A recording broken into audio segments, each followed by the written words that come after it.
Something has come to my attention which I would like to speak about. It is about the heretical Robert and Frederick Dimond from the fake monastery. Pope Saint Pius V had given a commandment in the constitution Horrendum Illud Scelus of August 30, 1568.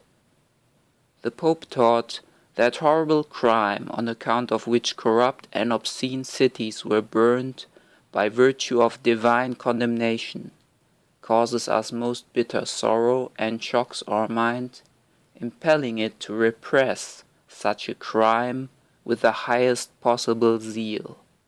Therefore, wishing to pursue with greater rigor than we have exerted since the beginning of our pontificate, we establish that any priest or member of the clergy, either secular or regular, who commits such an execrable crime, by force of the present law be deprived of every clerical privilege, of every post, dignity, and ecclesiastical benefit, and having been degraded by an ecclesiastical judge, let him be immediately delivered to the secular authority to be put to death, as mandated by law as the fitting punishment for laymen who have sunk into this abyss.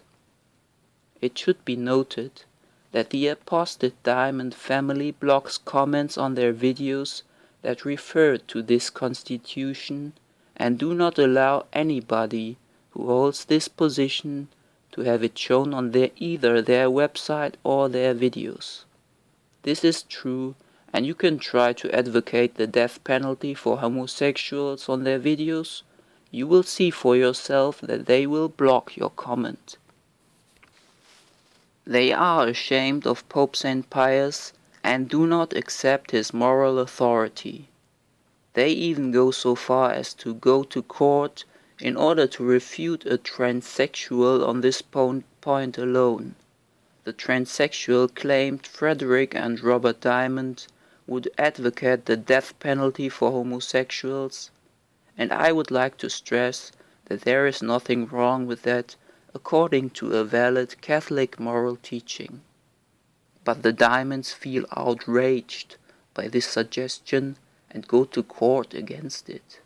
These crazy antics of Robert Dimond reveal a certain embarrassment with a legitimate Catholic position, by their scorn of this position of one of the greatest saints of the Catholic Church against homosexuality. Dimond brothers do not display heresy in this instant at least, but an utter prideful sentiment and disregard for Catholic unity. Of course, he never informed his fans about this court case. Still, undiscerning people respect Robert Dimond for a few good points that he made, forgetting that God is not a respecter of persons. It is known from another case that the money-hungry crypto Jew Robert Dimond went to court over a sum of money because someone left his fake monastery when he realized the correct position that it is a mortal sin to go into the sacrilegious masses of the heretics, as Robert and Frederick Dimond do.